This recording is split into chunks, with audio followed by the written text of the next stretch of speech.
भारतीय विचार साधना आयोजित चीनचे लडाखवरील अतिक्रमण या संदर्भातील आजच्या तिसऱ्या दिवशीच्या व्याख्यानामध्ये मी आपणा सर्वांचं पुन्हा एकदा स्वागत करते. आपण ब्रिगेडियर हेमंत महाजन यांची 3 दिवसीय व्याख्यानमाला ऐकत आहोत. पहिल्या दिवशी चीनचे लडाखवरील अतिक्रमण, सद्य परिस्थिती आणि भारताचे चोख लष्करी प्रत्युत्तर यावर माहितीपूर्ण व्याख्यान ऐकले. दुसऱ्या व्याख्यानाचा विषय होता चीनचे भारताविरुद्ध दुष्प्रचार युद्ध, अपप्रचार युद्ध, मानसिक युद्ध आणि त्याला प्रत्युत्तर. आणि आजच्या तिसऱ्या आणि शेवटच्या व्याख्यानामध्ये ऐकूया चीनची भारतामध्ये आर्थिक घुसखोरी, व्यापार युद्ध आणि भारताचे आत्मनिर्भर अभियान.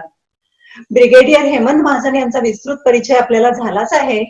या व्याख्यानाबरोबरच आपल्या या मालिकेची सांगता होत आहे. एक औपचारिकता म्हणून मी महाजन सरांचे इतक्या अभ्यासपूर्ण भाषणांसाठी भाविसातर्फे आभार मानते. तसेच या व्याख्यानमालेचे प्रमोशनल मीडिया कंटेंट करून तसेच तिचे लाईव्ह प्रक्षेपण करून ती यशस्वी करण्यामध्ये मीडिया विद्या, अजिंक्य कुलकर्णी आणि आदित्य बाविस्कर यांचेही मी भाविसातर्फे मनपूर्वक आभार मानते. व्याख्यानाला सुरुवात करण्यापूर्वी आणखी एक छोटेसे निवेदन करते. आमचे राष्ट्रीय विचारांचे साहित्य आपल्यापर्यंत सहजतेने घेऊन येण्यासाठी आम्ही ई लायब्ररी ही संकल्पना पुढे आणत आहोत. त्यासाठी आमची www.bhavisa.org वेबसाईट तसेच फेसबुक पेजही बघत राहा.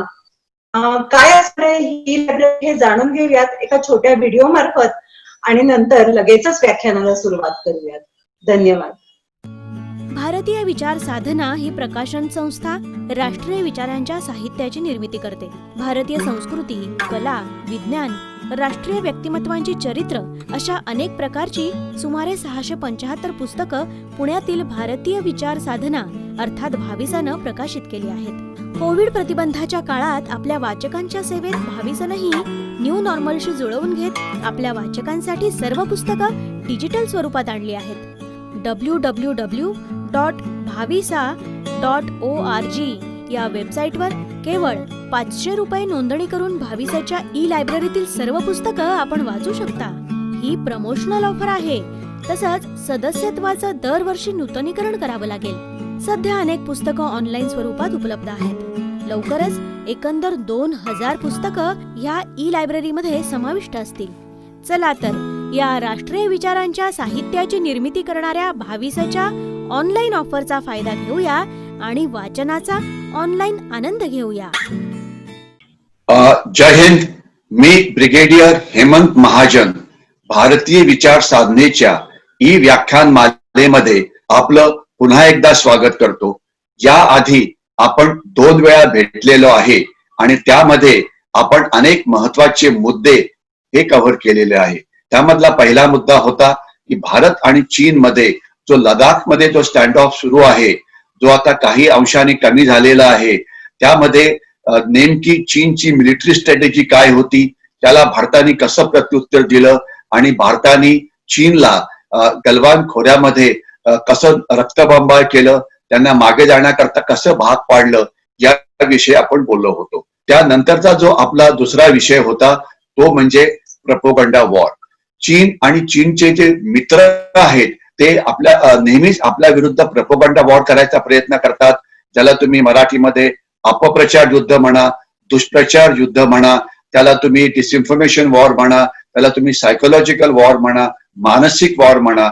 याच्यामध्ये थीम म्हणजे मुख्य मुद्दा असा असतो की चीन हा खूप ताकदवान आहे, तुम्ही चीनशी अजिबात लढून कधीही जिंकणार नाही, तर मुकाट्याने चीन जे म्हणतो आहे ते तुम्ही मान्य करा. आणि त्याकरता त्यांचे 300-400 जे मित्र आहेत भारतीय मीडियामध्ये, प्रिंट असो की इलेक्ट्रॉनिक असो की टीव्ही मध्ये किंवा सोशल मीडियावरती असो किंवा वर्तमानपत्रांमध्ये असो किंवा सोशल मीडियावरती असो, त्या सगळ्यांची मदत घेऊन भारत हा नेहमीच एक पाऊल मागे आहे असं दाखवण्याचा भास केला जातो. उदाहरणार्थ आता चीन गलवान मधून परत गेलं तर यांनी पुन्हा म्हणायला सुरुवात केली, अरे पण अजून ते पँगँग सो लेक मधून गेले नाहीयेत. अरे 3 ठिकाणी परत गेले, आपण राऊंड नंबर 1 नक्की जिंकलेला आहे, आता जे 4थ्या ठिकाणी तिथनं पण जातील.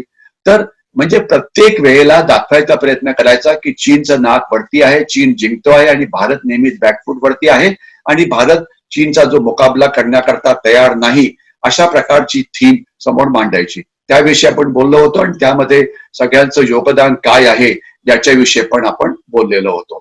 आणि आजचा जो महत्वाचा विषय आहे तो म्हणजे चीनची आर्थिक व्यवस्था. चीननी भारतामध्ये पहिली आर्थिक घुसखोरी सुरुवात केली. भारतातल्या इंडस्ट्रियलिस्ट आणि व्यापाऱ्यांच्या मनामध्ये घुसखोरी केली. त्यांना चीनी प्रेमी बनवलं. त्यांच्या मनामध्ये अशी भावना निर्माण केली की चीन हा अतिशय चांगला देश आहे, चीनकडनं आपल्याला स्वस्तात गोष्टी मिळतील, त्यामुळे आपला प्रचंड फायदा होईल, म्हणून आपण चीनकडनं वस्तू आणि सगळे इतर गोष्टी विकत घ्यायला पाहिजे. मग ही घुसखोरी कन्व्हर्ट झाली आक्रमणामध्ये. पहिले 10% घुसखोरी झाली वेगवेगळ्या कॉर्पोरेट वर्ल्डमध्ये, 10ची 15, 15ची 20, आणि आता अशी वेळ आलेली आहे की अनेक कॉर्पोरेट वर्ल्डच्या लोकांना वाटतं की चीन शिवाय जिंकणं हे शक्य नाही. त्याचप्रमाणे त्यांनी भारताच्या बाजारपेठामध्ये घुसखोरी सुरू केली. स्वस्त त्यांनी गोष्टी तिथे आणायला सुरुवात केली आणि एवढं ते प्रमाण इतकं वाढलं की भारत जो एक सणांचा देश आहे, भारताच्या सगळ्या सणांच्या बाजारपेठीवरती चीननी आक्रमण केलं आणि बाजारपेठा पूर्णपणे कॅप्चर केल्या. तर या सगळ्यामुळे चीनची अर्थव्यवस्था प्रचंड झाली. तर ही जी आर्थिक व्यवस्था ज्यावेळेस चीनचे प्रचंड होते, यामुळे आपलं काय नुकसान आहे? यामुळे आपलं अनेक प्रकारचं नुकसान आहे. एक आपल्याला काही आकडेवारी द्यायची म्हटली तर मागच्या वर्षी चीनने जवळजवळ 90 अब्ज डॉलर्स एवढं किमतीचं सामान भारताला विकलं. त्यामुळे त्यांचा प्रचंड नफा झाला. भारताने केवळ 10 किंवा 12 अब्ज किमतीचं सामान त्यांना विकलं. यामुळे चीनची अर्थव्यवस्था प्रचंड वाढली. त्यामुळे चीनचं डिफेन्स बजेट प्रचंड वाढलं. डिफेन्स बजेट प्रचंड वाढल्यामुळे चीनची लष्करी ताकद वाढली. त्यांच्या शस्त्रांचं आधुनिकीकरण झालं. आणि आज जी आक्रमकता भारत चीन सीमेवरती दाखवत आहे, लडाखमध्ये दाखवत आहे, त्याला पैसे कोणी पुरवले? तर त्या भारतीयांनी जे अजून सुद्धा चीनचं सामान विकत घेत आहेत. म्हणजे आपल्या देशावरती आक्रमण करण्याकरता आपण जर पैसे द्यायचे म्हटले तर याच्याहून जास्त धोकेदायक गोष्ट काय? आणि अजून सुद्धा इतक्या दिवस स्टँड ऑफ चालू आहे. 9 मे पासून चीनने भारताच्या विरुद्ध बायोलॉजिकल वॉर म्हणजे तिसरं महायुद्ध सुरू केलं. यामध्ये त्यांनी भारताची अर्थव्यवस्था उद्ध्वस्त केली. तरी पण आपले लोक काही जण म्हणतात की नाही, आपल्याला चीन शिवाय काही पर्याय नाही. तर आपण आज या चीनच्या आर्थिक पैलूवरती बोलण्याचा प्रयत्न करू. पहिले घुसखोरी कशी झाली, आर्थिक घुसखोरी, आक्रमण कसं झालं, मग त्यांनी भारताच्या मनावरती कसा विजय मिळवला, त्यानंतर आता भारत त्याला प्रत्युत्तर कसं देतो आहे. आपण काही ऍप्स बॅन केले, आपण त्यांच्या गोष्टींवरती बहिष्कार घातला, आपण कॉर्पोरेट वर्ल्डमध्ये मेक इन इंडिया नावाची पॉलिसी तयार करतो आहे, आत्मनिर्भर भारत, अशा प्रकारच्या गोष्टी सुरू झालेल्या आहेत. यामध्ये आपल्याला काही यश मिळालेलं आहे आणि येणाऱ्या काळामध्ये नक्कीच अजून जास्त यश मिळेल. तर हे सगळे पैलू यावरती आपण विचार करू. परंतु महत्वाचं असं की या सगळ्यांमध्ये भारतीय नागरिकांची भूमिका ही अतिशय महत्वाची आहे. तर मी माझं हे सगळं बोलायला सुरुवात करीनच, तर त्याच्या आधी मी आपल्याला जो भारताचा एक नकाशा दाखवण्याचा प्रयत्न करतो. आपल्याला नकाशाच्या द्वारे चीन आपल्यावरती कसं अतिक्रमण करतो आहे आर्थिक बाबतीमध्ये, याविषयी सांगण्याचा प्रयत्न करेन. तर आता आपण बघा की भारत आपल्याला इथे दिसतो आहे आणि चीन पण आपल्याला इथे दिसतो आहे. आणि हा भारत आहे. आणि भारताच्या बाजूला जी त्यांची मित्रराष्ट्र, जे चीनचे मित्रराष्ट्र आहेत, एक तर पाकिस्तान आहे, मग अफगाणिस्तान आहे, मग इकडे हा पूर्ण चीनचा तिबेटचा भाग आहे, मग इथे नेपाळ आहे, मग इथे भूतान आहे, खालती बांगलादेश आहे, आणि समुद्राच्या बाजूनी बघितलं तर इकडे श्रीलंका आहे, इकडे मालदीव आहे, आणि अजून दूर गेलं तर हे सगळे साऊथ ईस्ट एशियातले जे देश आहेत ते इकडे आहेत. आणि हे झाले आपल्या शेजारची राष्ट्र, जमिनी सीमांवरती असो की समुद्री सीमांकडे.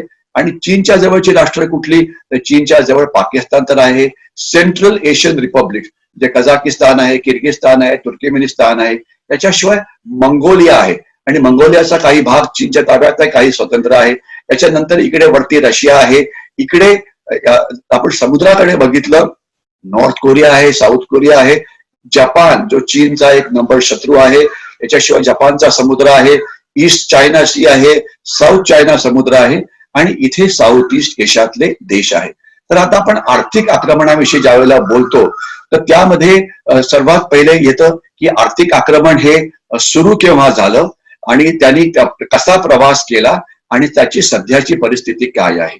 आपण जर बघाल तर 1976-77 पर्यंत भारत आणि चीनची जी अर्थव्यवस्था होती ती एकाच लेव्हलला होती. म्हणजे भारताची अर्थव्यवस्था आणि चीनची अर्थव्यवस्था ही एकाच लेव्हलला होती.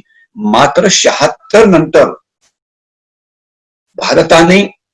भारत मागे पडला आणि चीन झपाट्याने पुढे गेला.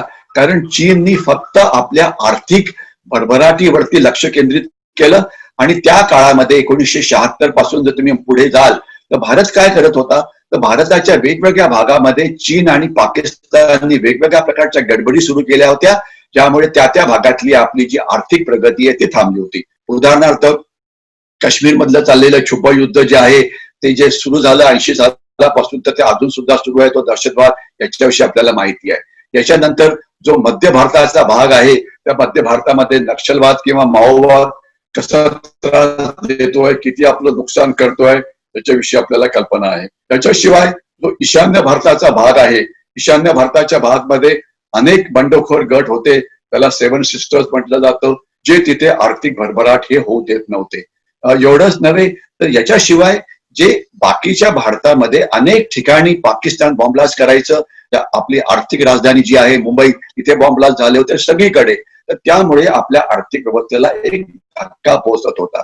आणि एवढंच नव्हे तर याच वेळेला म्हणजे ज्या वेळेला कुठे बॉम्बलास्ट होत नव्हते त्यावेळेला भारतीय कशामध्ये गुंतले होते, तर एकमेकाशी भांडण्यामध्ये. मग ती भांडणं भाषेवरनं असो की इतर कारणामुळे असो ती चालू होती. मग मध्ये भ्रष्टाचाराने मोठं आपलं हे केलं होतं. आणि आपलं व्यापारी जगत म्हणा, कॉर्पोरेट वर्ल्ड म्हणा, त्यांनी कधीही वर्ल्ड क्लास म्हणजे सगळ्या जगाशी कॉम्पिटिशन करण्याची कधीच प्रयत्न केला नाही. ते फक्त शासकीय अनुदान, कुठेतरी स्वस्तात जमीन घ्यायची, कुठेतरी कुठल्या तरी पॉलिटिकल पार्टीची मदत घेऊन आपला व्यापार वाढवायचा.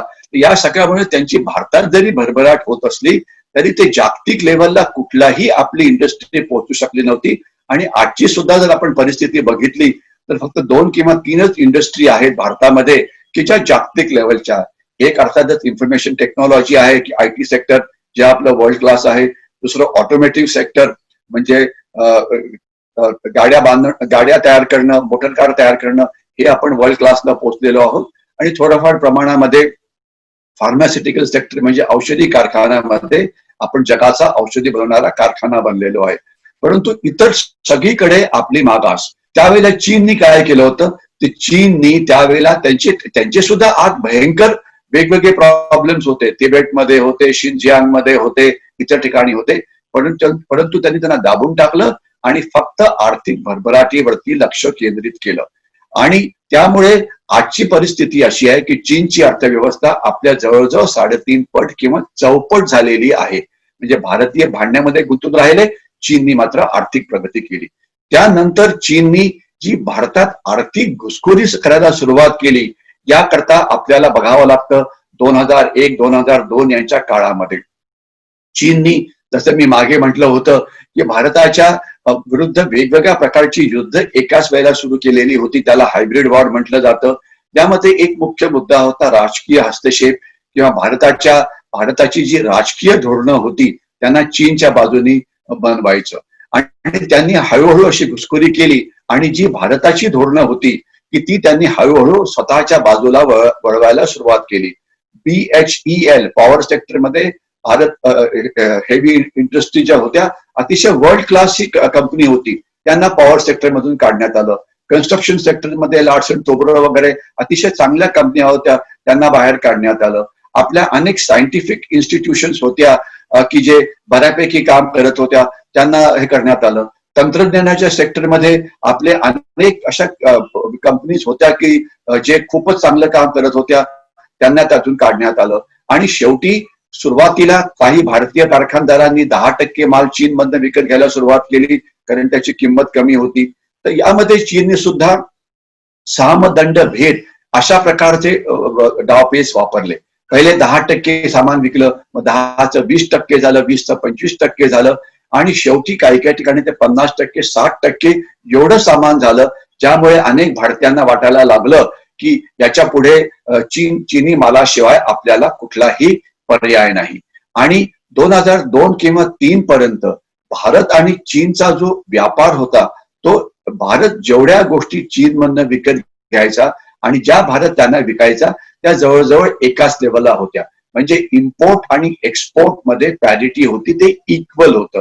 परंतु 2003-4च्या नंतरचा जर आपण ग्राफ बघितला तर सडनली चीननी भारतात निर्यात करणाऱ्या गोष्टी प्रचंड प्रमाणामध्ये वाढल्या आणि भारत ज्या वस्तू चीनला विकत होत्या त्या मात्र कमी कमी कमी होत गेल्या आणि 2019चे आकडे काय तर $90 अब्ज सामान चीनने आपल्याला विकलं आणि आपण त्यांना किती अब्ज डॉलर्सचं विकलं 10 ते 12 अब्ज. म्हणजे 8 पटीने ते जास्त सामान भारताला विकत आहेत. म्हणजे केवढी प्रचंड प्रमाणामध्ये जी घुसखोरी होती ती आक्रमणामध्ये केव्हा परिवर्तित झाली हे आपण शोधू शकता. आणि आजची हालत अशी आहे की 8 पटीने ते जास्त सामान तुम्हाला ते विकतायत. आणि ही घुसखोरी एवढी प्रचंड की नॉर्मल सण असतात भारतामध्ये, दिवाळी आहे, दसरा आहे, दुर्गा पूजा आहे, ईद आहे, मोहरम आहे, या सगळ्या सणांमध्ये भारतीय प्रचंड खरीदारी करतात. यामध्ये सगळ्या गोष्टी या चीनमधून यायला लागल्या. दिवाळीच्या माळा चीनमधून, रक्षाबंधनच्या राखी चीनमधून, गणपतीच्या मूर्ती चीनमधून, शोभेच्या गोष्टी चीनमधून, म्हणजे फटाके चीनमधून, खेळणी चीनमधून. म्हणजे ज्या गोष्टी आपण स्मॉल स्केल सेक्टरमध्ये बनवतो त्यांना पद्धतशीररित्या मांडण्यात आलं आणि आपण अभिमानाने चीनमधून गोष्टी विकत घ्यायला सुरुवात केली. आणि त्यानंतर हे प्रमाण इतकं वाढलं की त्याला थांबवायचं कसं. तर 2014-15 पासून जे सरकार, भारत सरकार जी पार्टी म्हणजे राज्य करण्याकरता आली त्यांच्या हे लक्षात आलं की चीनने प्रचंड घुसखोरी केलेली आहे. चीनची जी निर्यात आपल्याला होते ती कमी व्हायला पाहिजे, आपली निर्यात त्यांना वाढायला पाहिजे, म्हणून प्रचंड प्रयत्न करण्यात आले, मेक इन इंडिया खालती वगैरे. परंतु चीननी तिथे आपल्याला कायद्याच्या लढाईमध्ये अडकवून ठेवलं आणि जवळजवळ गेल्या 4-5 वर्षामध्ये सुद्धा आपण आयात आणि निर्यातीतली जी तफावत आहे ती कमी करण्यामध्ये फारसं आपल्याला यश मिळालं नाही. याचं मुख्य कारण आंतरराष्ट्रीय कायद्यामध्ये चीननी आपल्याला अडकवून ठेवलं, ज्याला लिगल वॉरफेअर सुद्धा म्हटलं जातं. WTO म्हणजे वर्ल्ड ट्रेड ऑर्गनायझेशनचा निमित्त पुढे काढून सांगितलं की आता आम्हाला ओपन मार्केट अवेलेबल आहे, आम्ही वाटेल त्या तुम्हाला गोष्टी विकू, आणि भारतीयांनी त्या विकत घ्यायला सुरुवात केली. तर म्हणजे परिस्थिती आर्थिक व्यवस्थेची जी आहे ती अतिशय गंभीर झाली आणि भारताच्या इंडस्ट्रीला जवळजवळ मारण्यात आलं आणि चीनवरती जी आपली डिपेंडन्सी आहे ती प्रचंड प्रमाणामध्ये वाढली. आणि चीननी ज्याच वेळेला काही नवीन प्रकल्प सुरू केले ज्यामध्ये एक आहे वन बेल्ट आणि वन रोड. म्हणजे चीन ही जगाची, जशी त्यांनी भारतामध्ये घुसखोरी केली तर सगळे चीनचे जे कारखाने होते ते जनरली समुद्र किनाऱ्यावरती होते आणि तिथून त्यांनी सगळ्या देशांना रस्ते कसे जायचे हे ते रस्ते बांधायला सुरुवात केली. याला वन बेल्ट आणि वन रोड असं म्हटलं जातं. म्हणजे समुद्राकडनं साऊथ ईस्ट एशियामध्ये जायचं, समुद्राकडनं भारतामध्ये यायचं, समुद्राकडनं या ठिकाणी यायचं, मग या भागात जायचं, आफ्रिकेकडे जायचं आणि याच्या खालून सुएझ कॅनॉल मधून किंवा इकडून युरोप आणि अमेरिकेकडे जायचं. तर याला वन बेल्ट वन रोड असं म्हटलं जातं. आता नेमकं भारताचं म्हणजे नशीब चांगलं आहे किंवा सरकारने अनेक चांगली कामं करायला सुरुवात केली. तर आता मागच्या समजा 1 जानेवारीमध्ये किंवा थोडस त्याच्या आधी एकदम करोना व्हायरस नावाच्या एका भस्मासुरांनी जागतिक स्तरावरती प्रवेश केला. करोना किंवा कोविड-19 किंवा चीनी व्हायरस याच्या आधी काय होतं कोणालाही याची काही फारशी कल्पना नव्हती. परंतु आता हा घरोघरचा एक शब्द बनलेला आहे. परंतु त्यामुळे चीनच्या अर्थव्यवस्थेला फार मोठा धक्का पोहोचला. जसा चीनच्या अर्थव्यवस्थेला पोहोचला अर्थात आपल्या अर्थव्यवस्थेला सुद्धा पोहोचला. परंतु आपली अर्थव्यवस्था निर्यात आणि भारताच्या आतलं कन्झम्पशन या दोन्ही गोष्टींवरती अवलंबून आहे. त्यामुळे आपली अर्थव्यवस्था सध्या सुद्धा काही फारशा वाईट अवस्थेत नाही. परंतु चीनची अर्थव्यवस्था केवळ निर्यातीवरती अवलंबून आहे. त्यामुळे त्यांचे सगळे कारखाने बंद पडले. जे परदेशातले लोक म्हणजे युरोप असो की अमेरिका असो जे चीनकडनं काहीतरी सामान मागवायचे ते आता त्यांनी मागणं हे पूर्णपणे थांबवलं. यामुळे त्यांच्या अर्थव्यवस्थेला धक्का बसला. त्यांचं जे प्रोडक्शन होतं ते खूप कमी झालं. चीनमुळे सगळ्या जगात राग निर्माण झाला. त्यामुळे प्रत्येक देश आता चीनवरती आर्थिक बहिष्कार टाकायच्या बाबी बोलतो आहे. अर्थात ते एवढं सोपं नाहीये, परंतु राग आहे. अनेक गोष्टी त्यांनी आणायचं थांबवलेलं आहे. तर त्यामुळे चीनच्या अर्थव्यवस्थेला भरपूर धोका पोहोचलेला आहे. वर्ल्ड बँक असं म्हणतं आहे की चीनची अर्थव्यवस्थेला जो धोका त्याची मागास झालेली आहे ती गेल्या 30 वर्षामधली सर्वात जास्त मोठा धक्का आता चीनच्या अर्थव्यवस्थेला पोहोचलेला आहे. आणि चीनला जर अर्थव्यवस्थेला धक्का पोहोचत असेल तर याचा आपल्याला काय फायदा? आपल्याला ही एक अपॉर्च्युनिटी आहे, आपल्याला एक संधी आहे, ज्यामुळे चीन आणि भारताच्या अर्थव्यवस्थेतली जी तफावत आहे ती भरून देण्याकरता आपल्याला या करोनानी एक संधी दिलेली आहे. आशा करूया की आपण ही संधी नक्कीच याचा चांगला वापर करू. एवढंच नव्हे तर या अर्थव्यवस्थेला धक्का लागल्यामुळे चीनला अजून वेगवेगळ्या प्रकारे त्रास होतो आहे. त्यांचे जे वन बेल्ट वन रोड नावाचे जे प्रोजेक्ट आहेत, म्हणजे समुद्री रस्ते, रेल्वे लाईन्स, जमिनीवरनं रस्ते, म्हणजे काही रस्ते तर जमिनीवरनं सुद्धा चीनकडून सेंट्रल एशियन रिपब्लिक्स मध्ये जातात. मग हा जो पाकिस्तानमध्ये त्यांचा जो चायना पाकिस्तान इकॉनॉमिक कॉरिडॉर आहे, इथे कॉरिडॉरपासून सुरू होतो आणि पूर्ण पाकिस्तानच्या आतून घुसून तो इथे मग तो इथे चीनमध्ये प्रवेश करतो, जिथे त्यांचा शिनजियांग नावाचा प्रांत आहे. तर हे सगळे जे वन बेल्ट वन रोड होते ज्यामध्ये भारताने भाग घेतला नव्हता आणि जे अतिशय तो चांगला निर्णय होता आणि त्याला आता प्रचंड मोठा धक्का पोहोचलाय. जवळजवळ $6.5 ट्रिलियन एवढा प्रचंड पैसा चीननी या वन बेल्ट वन रोड मध्ये घातलेला आहे. यामुळे आता आणि याच्यातून त्यांना परतावा काय मिळतो, त्यांना रिटर्न काय मिळतं, तर रिटर्न 0 आहे. त्यापासून त्यांना कुठलाही आर्थिक फायदा होत नाही. अनेक तथाकथित तज्ञांनी सांगायचा प्रयत्न केला की अहो हे आर्थिक कारणाकरता नाहीये, की त्यांच्याकरता सामरिक म्हणजे अपॉर्च्युनिटीज आहेत. ते 99 वर्ष आता त्यांनी चीन एक श्रीलंकेचं बंदर जे हंबनतोतामध्ये होतं त्याला आता विकत घेतलेलं आहे आणि ते बंदर आता पूर्णपणे चीनच्या ताब्यात आहे. अरे आपण कुठल्याही राष्ट्राने जर $6 ट्रिलियन एवढा पैसा खर्च केला तर त्याच्यावरती 1%, 2% काहीतरी तर रिटर्न मिळायला पाहिजे. आणि आता चीनचे अर्थतज्ञ म्हणतात की काहीही रिटर्न मिळणार नाही, कारण सगळे देश ज्यांना प्रचंड प्रमाणामध्ये अशा प्रकारचं लोन देण्यात आलं, ज्याला लोन डिप्लोमसी म्हटलं जातं, त्यामध्ये त्यांच्याकडे आता ते कर्ज फेडण्याची क्षमता शिल्लक राहिली नाही.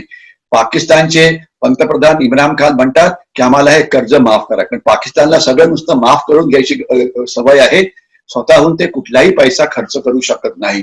तर त्याच्यामुळे $6 ट्रिलियन जर पैसा तुमचा जर राईट ऑफ झाला असेल तर तुमच्या अर्थव्यवस्थेला केवढा मोठा धोका पोहोचला असेल याचा आपल्याला कल्पना असावी. त्याच्याशिवाय भारताने मागच्या आठवड्यामध्ये 59 चीनी ऍप्सला बंदी घातली. टिकटॉक आहे, गेमिंग ऍप्स वेगवेगळ्या प्रकारची आहेत. तर अनेक आपल्या शंकासुरांनी सांगायला सुरुवात केली अरे यांनी काय होतं, याच्यामुळे चीनचं किती याचं मोठं नुकसान होणार आहे. चीनचं नक्कीच नुकसान होत आहे. जवळजवळ त्यांचा $2 बिलियन त्यांचा नफा होता, या जे 59 कंपनीचा मिळत होता तो आता पूर्णपणे थांबलेला आहे.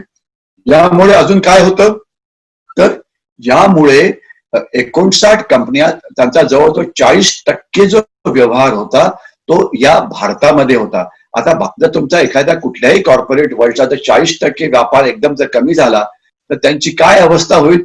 5-10% जरी व्यापार कमी झाला तरी कंपनी तुटतात, कंपनी कोलॅप्स होतात. इथे 40% कमी झालाय. आणि एवढंच नाही तर भारताचं उदाहरण बघून अमेरिका सुद्धा म्हणते आहे की आम्ही हे ऍप्स बॅन करणार आहोत. युरोप सुद्धा याविषयी बोलत आहे, ऑस्ट्रेलिया सुद्धा याविषयी बोलत आहेत. आणि सगळ्या जगातल्या देशांना लक्षात आलंय की ज्यांना चीनविषयी राग आहे की आम्ही हे चीन विरुद्ध हे शस्त्र नक्कीच वापरू शकतो, यामध्ये काय प्रश्न आहे. तर या ऍप्समुळे सुद्धा त्यांना एक मोठं नुकसान झालेलं आहे. एवढंच नव्हे तर आता वेगवेगळ्या प्रकारचं जे तंत्रज्ञान आहे आता देश हे चीन मधून घ्यायच्या ऐवजी हे इतर देशांकडून आणण्याचा प्रयत्न करतायत. मग ते साऊथ ईस्ट एशियातले देश असो की तैवान असो, कारण तैवानचं जे तंत्रज्ञान आहे ते चीनपेक्षा सुद्धा चांगलं आहे. जपानचं तंत्रज्ञान, तैवानचं, साऊथ ईस्ट एशिया या देशातलं आणि इतर देशातलं. तर त्यामुळे सुद्धा त्यांना एक मोठा धक्का या आर्थिक युद्धामध्ये पोहोचतो आहे. तर यामुळे या सगळ्या गोष्टींचा एकत्रित परिणाम काय होतो तर एकत्रित परिणाम असा होतो की यामुळे चीनमध्ये महागाई प्रचंड प्रमाणामध्ये वाढलेली आहे. यामध्ये चीनमुळे अनएम्प्लॉयमेंट रेट म्हणजे बेरोजगारी ही 20% एवढी मोठी झाली आहे असं मानलं जातं. आता बेरोजगारी झाल्यामुळे काय होतं, लोकांना प्रचंड राग येतो आहे, आमच्याकडे पैसे नाहीयेत. त्यामुळे त्यांची जी सोशल टेन्शन्स आहेत, त्याला सामाजिक टेन्शन म्हणायचं, ती वाढता आहेत. आणि त्यांची अर्थव्यवस्था ही पूर्ण एक्सपोर्ट वरतीच निर्भर होती. त्यामुळे त्यांना जो लागलेला धक्का आहे तो फारच जास्त आहे. वन बेल्ट वन रोड विषयी मी बोलायचा प्रयत्न केला. भारताच्या संबंधामध्ये ज्यावेळेस भारताने ठरवलं की इकडे जायचं नाही, त्यावेळेला त्यांनी भारतामध्ये technological one belt one road मध्ये घुसखोरी करायचा प्रयत्न केला. म्हणजे काय की भारताच्या ज्या तंत्रज्ञानाच्या कंपन्या होत्या त्यामध्ये घुसखोरी करायचा प्रयत्न केला. तंत्रज्ञानाच्या कंपन्या कुठल्या? इंटरनेट बेस्ड कंपनीज, त्यानंतर browsing companies, software companies, hardware companies, याच्यामध्ये त्यांनी घुसखोरी करायचा प्रयत्न केला. आणि अर्थात नशिबाने आपल्या सरकारने ते पटकन ओळखलं आणि त्यांनी तंत्रज्ञानाच्या सेक्टरमध्ये चीनची घुसखोरी आता थांबवण्याचा प्रयत्न केलेला आहे.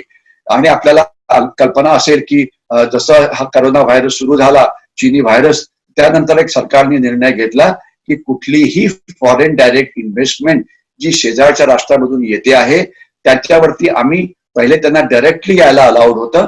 आता आम्ही ते बघू ते कुठल्या क्षेत्रात येणार आहेत. जे संवेदनशील क्षेत्र आहेत त्यामध्ये त्यांना परमिशन नाही, म्हणजे टेक्नॉलॉजिकल सेक्टर्स मध्ये त्यांना परमिशन नाही. आणि एवढंच नव्हे तर त्यांनी भारताच्या काही कंपन्यांचे शेअर्स विकत घ्यायला सुरुवात केली. आणि यामध्ये त्यांनी काय केलं की HDFC सारख्या कंपन्यांचे शेअर्स त्यांनी निम्म्या किमतीत विकत घेण्याचा प्रयत्न केला. कारण आपलं जे स्टॉक मार्केट होतं ते एकदमच पुष्कळ खालती गेलेलं होतं. तर यामुळे अर्थातच चीनला मोठा फायदा होणार होता. सरकारने लगेच एक वटहुकूम मांडला आणि अशा प्रकारची जी घुसखोरी आहे ती थांबवण्याचा प्रयत्न केला. म्हणजे टेक्नॉलॉजिकल कंपनीज मध्ये चीनची घुसखोरी आपण आता बऱ्यापैकी थांबवली आहे. परंतु चीन हे एक अतिशय लबाड राष्ट्र आहे. चीन आता आपल्यामध्ये जी आर्थिक घुसखोरी करतं ती केवळ नुसत्या आपल्या कंपन्यांमध्ये येतं असं नाही. चीन आज नेपाळ, चीन मधून प्रचंड प्रमाणामध्ये सामान विकत घेतो, म्हणजे सामान आयात करतो आणि हे सामान नंतर नेपाळ मधून भारतामध्ये स्मगल केलं जातं. आपल्यातले अनेक भारतीय नेपाळला भेटीला जातात आणि तिथून चीनी गोष्टी विकत घेऊन येतात. त्यांना आव्हान आहे की असं करू नका. आणि अशा प्रकारची आर्थिक स्मगलिंग, जे चीनी वस्तूंचं जे स्मगलिंग होतं हे नेपाळमधून सुद्धा होतं. याच्याशिवाय हे समुद्र किनाऱ्यापासून सुद्धा होतं, हे बांगलादेश मधून सुद्धा होतं, हे म्यानमार म्हणून सुद्धा होतं. म्हणून हा जो सगळा भाग आहे, सीमावर्ती भाग, ईशान्य भारत, या ठिकाणच्या लोकांना उद्बोधन करण्याची गरज आहे की कुठलंही स्मगलिंग झालेलं सामान अजिबात पुढे तुम्ही विकत घेऊ नका, आणू नका. आपण कुठल्याही देशात जरी प्रवासाला गेलो तर 3 कोटी भारतीय मागच्या वर्षी परदेशाची वारी करून आले. चीनी गोष्टींवरती तिथे पण आपला बहिष्कार घालायला पाहिजे. हे एक अतिशय महत्वाचा निर्णय आपण घ्यायलाच पाहिजे आणि सगळ्यांना याविषयी आपण सांगायला पाहिजे.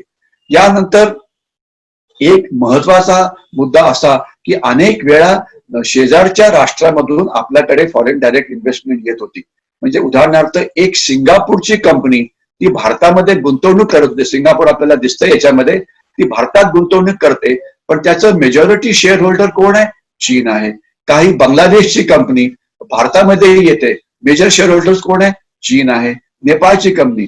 आणि आपल्याला एक अतिशय गंमत वाटेल किंवा गंमत वाटते की नाही माहिती नाही की मुंबईमध्ये BDD चाळ नावाच्या काही चाळी आहेत. तर तिथे भरपूर जागा अवेलेबल आहे. तर तिथे रिकन्स्ट्रक्शन रिडेव्हलपमेंटचा प्रस्ताव पुढे आला आणि त्याकरता टेंडर्स मागवण्यात आली. तर ते टेंडर ज्यांनी विकलं सर्वात कमी किमतीमध्ये या भागाची डेव्हलपमेंट करायची, ते एका महाराष्ट्रीयन माणसांनी ते जिंकलं. ते लोकांना अभिमान वाटला की मराठी पाऊल पुढे. परंतु नंतर लक्षात आलं की ज्याला ते मिळालं होतं त्याची अशा प्रकारचं इतकं मोठं काम करायची त्याची क्षमताच नाहीये. त्याच्या मागे चीनी कंपनी ही उभी होती. तर अशा प्रकारे भारतीयांच्या नावाचा वापर करून, शेजारी राष्ट्रांच्या नावाचा वापर करून चीन आपल्यामध्ये घुसखोरी करायचा प्रयत्न करतो आहे. तर त्याच्यावरती आपलं पूर्णपणे लक्ष असायला पाहिजे. आता चीन सगळ्या जगातल्या फॅक्टरीज 60% फॅक्टरीज युरोप आणि अमेरिकेच्या या चीनमध्ये होत्या. यामधल्या अनेक फॅक्टरीज आज तिथे बाहेर यायचा प्रयत्न करतायत, कारण चीन विषयी सगळ्या जगामध्ये घृणा तयार झालेली आहे. तर त्यामधल्या जास्तीत जास्त कंपनीला आपण भारतामध्ये आणलं, यामध्ये आपल्या मेक इन इंडियाला एक मोठा वाव मिळेल, भारतामध्ये नोकऱ्या निर्माण होतील. याकरता भारत सरकार नक्कीच प्रयत्न करत आहे आणि 3 फॅक्टरीज ऑलरेडी मध्य प्रदेश आणि उत्तर प्रदेशमध्ये आलेल्या आहेत. एक जर्मन फॅक्टरी आग्राला आलेली आहे वगैरे. परंतु अजून सुद्धा अनेक फॅक्टरी ज्या साऊथ ईस्ट एशिया देशामध्ये किंवा इतर ठिकाणी जात आहेत. आपण त्यांना आपल्याकडे का आणू शकत नाही? त्याला काही कारणं आहेत. जमिनीची किंमत आहे, आपलं लेबर अनप्रोडक्टिव्ह आहे, आपल्याकडे जे कर्ज सरकार देतं त्याचा रेट खूप जास्त आहे, आपलं इन्फ्रास्ट्रक्चर म्हणजे रस्ते रोड हे अजून जास्त इम्प्रुव्हमेंट करण्याची गरज आहे. याविषयी आपण बोलू की आपण काय करू शकतो. तर ते अशा प्रकारचे कारखाने जास्तीत जास्त आपण त्यांना भारतामध्ये आणायला पाहिजे आणि भारताला आता जगाचं मॅन्युफॅक्चरिंग जे हे आहे ते बनवायला पाहिजे. त्याच्याशिवाय चीनला भारतामध्ये विविध प्रकारचे कॉन्ट्रॅक्ट मिळत होते, तर ते कॉन्ट्रॅक्ट आता आपण थांबवलेले आहेत. श्री नितीन गडकरी यांनी सांगितलं आहे की रोड कन्स्ट्रक्शन मध्ये कुठल्याही चीनी कंपनीला कॉन्ट्रॅक्ट दिलं जात नाही. पॉवर सेक्टरमध्ये वीज निर्मिती करण्यामध्ये BHEL सारख्या एका अतिशय चांगल्या कंपनीला आपण मारून टाकलं आणि चीनी पॉवर इक्विपमेंट घ्यायला सुरुवात केली. ते थांबायला पाहिजे. पॉवर सेक्टरमध्ये सुद्धा त्यांना प्रवेश नको. आपलं जे कम्युनिकेशन सेक्टर आहे म्हणजे मोबाईल आहे, मोबाईल नेटवर्क आहे किंवा टेलिफोन्स आहेत, यामध्ये चीनची घुसखोरी एवढी प्रचंड आहे की आज जवळजवळ 50 ते 60% मोबाईल हे चीनी ओरिजिनचे आहेत. परंतु 60% जर चीनी ओरिजिनचे असतील तर 40% नाहीत. याचा अर्थ ते आपण मोबाईल आता विकत घेऊ शकतो आणि जास्तीत जास्त भारतीय कंटेंट असलेले मोबाईल घ्या, हा आपल्याला एक शॉर्ट मेसेज आहे. इलेक्ट्रॉनिक सेक्टरमध्ये चीनची घुसखोरी ही प्रचंड आहे. त्याकरता चीनवरचं असलेलं आपलं अवलंबित्व कमी करण्याकरता एक सरकारचा फार मोठा कार्यक्रम आहे. त्याला आत्मनिर्भर भारत असं म्हटलं जातं आणि ज्याला बऱ्यापैकी यश हे मिळतं आहे. परंतु आपल्याला काही वर्ष पुष्कळ जास्त मेहनत ही करावी लागेल. चीनमधून अनेक फालतू गोष्टी आयात केल्या जातात. WTOच्या नियमाप्रमाणे ही आयात आपण थांबवू शकत नाही. परंतु मला असं वाटतं की आपण वेगवेगळ्या नियमांचा वापर करून ही आयात काहीतरी कारणामुळे थांबवावी. जसं चीन आपलं थांबवतं. कधी सांगावं की पर्यावरणाच्या दृष्टीने तुमची खेळणी ही चांगली नाहीत, कधी सांगावं की तुम्ही त्यामध्ये प्लास्टिक जास्त वापरलेलं आहे. म्हणजे ज्या नियमांचा वापर करून चीननी भारताकडून होणारी निर्यात थांबवली, तशाच प्रकारचा त्यांना जशाच तसे उत्तर जसं भारतीय सैनिकांनी दिलं होतं गलवानच्या लढाईमध्ये, तसंच भारताने आर्थिक क्षेत्रामध्ये सुद्धा द्यायला पाहिजे. ज्या ज्या वेळेला भारताच्या लोकांना चीनमध्ये येण्यातून थांबवलं जातं त्याच नियमाचा वापर करून आपण चीनला थांबवलं पाहिजे. म्हणजे सामदंड भेद यांचा चीनच्या विरुद्ध वापर हा करायलाच पाहिजे. चीनमधून आपण अतिशय अनेक गोष्टी विनाकारण घेत होतो, खास सणाच्या वेळेला लागणाऱ्या गोष्टी. आता हे सगळे इंडस्ट्रियलिस्ट एकत्र आलेले आहेत आणि त्यांनी ठरवलं आहे की जवळजवळ 5,000हून जास्त वस्तू ज्या चीनमधनं आयात होत होत्या त्यांना आपण घेणार नाही आणि त्यांना भारतामध्येच आपण बनवू.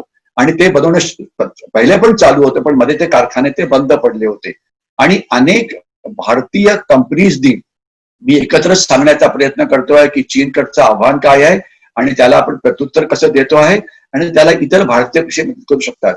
आपण आत्मनिर्भर भारतच्या खालती स्मॉल स्केल सेक्टरला प्रचंड प्रमाणामध्ये आर्थिक मदत केलेली आहे, ज्यामुळे या गोष्टी सगळ्या भारतातच बनतील. मग ते दिवाळीचे दिवे असो की लाल म्हणजे कंदील असो की गणपतीच्या मूर्ती असो की शोभेच्या गोष्टी असो की म्हणजे अनेक गोष्टी असो, त्या सगळ्या भारतात बनवण्याचा प्रयत्न करतो आहे. आणि अनेक ई कॉमर्स कंपनीनी त्यांच्या साईटवरती भारतामधल्या गोष्टींना प्राधान्य द्यायचं ठरवलेलं आहे. भारत सरकारने ठरवलं आहे की कुठलंही भारत सरकारचे जी आहे ते कुठलंही सामान चीनी घेणार नाही, ते फक्त भारतीय घेतील. मला वाटतं सगळ्या नागरिकांनी हा निश्चय करायला पाहिजे की मी कुठलंही चीनी सामान कुठल्याही हद्दीत घेणार नाही. परंतु त्याकरता अनेकांना कळत नाही की जर दुकानामध्ये गेला तर चीनी सामान कसं ओळखायचं. तर चीनी सामानाचा जो बारकोड असतो त्याविषयी आपल्याला कल्पना पाहिजे. तो डिस्टिंक्टली आपल्याला कळतो आणि पहिले चीन लबाड्या करायचं आणि आपल्या सामानावरती मेड इन चायना नावाचा त्यांचा स्टॅम्प हा कुठेच लागलेला नसायचा. आता भारत सरकारने हे कंपल्सरी केलं आहे की हे कुठे बनलं आहे ही माहिती कळायलाच पाहिजे. ज्यामुळे हे सामान चीनी आहे की नाही हे आपल्याला कळू शकेल. तर त्याच्यामुळे आता सामान्य भारतीयांना चीनी सामान कसं ओळखायचं याविषयी आपल्याला नक्कीच माहिती कळेल. आपण आता वेगवेगळ्या प्रकारच्या अनेक वस्तू ज्या चीनमध्ये येत होत्या त्या थांबवण्याचा प्रयत्न करतो आहे. BSNL नावाची जी आपली कंपनी आहे ते 4Gचं कॉन्ट्रॅक्ट जे चीनला देत होते ते त्यांनी आता थांबवण्याचा प्रयत्न केलेला आहे. चीनी वस्तूंवरती बहिष्काराची जी मोहीम आहे ही मोठ्या प्रमाणामध्ये सुरू आहे. मोबाईल फोन असो की ऍप्स असो की चीनी उत्पादनं असो की इलेक्ट्रॉनिक गोष्टी असो याच्यावरती आपण आता पूर्णपणे त्यांना थांबवण्याचा प्रयत्न करतो आहे. 200 कोटी पर्यंतचं जे कॉन्ट्रॅक्ट जे त्याचं टेंडरिंग केलं जायचं ते आता आपण फक्त भारतीय कंपन्यांकरता रिझर्व्ह करून ठेवलेलं आहे. चीनी कंपन्यांना दिलेली अनेक कंत्राट आपण आता बंद पाडली आहे. म्हणजे जसं एक तळेगावमध्ये चीनी कारखाना येणार होता तो आता आपण त्याला थांबवलेला आहे.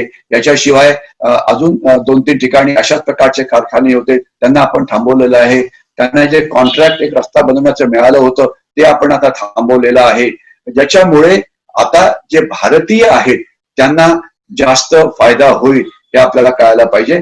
आणि चीनी वस्तूंना कसे ओळखायचं याकरता मार्किंग चांगल्या पद्धतीने आपण करायचा प्रयत्न करतो आहे.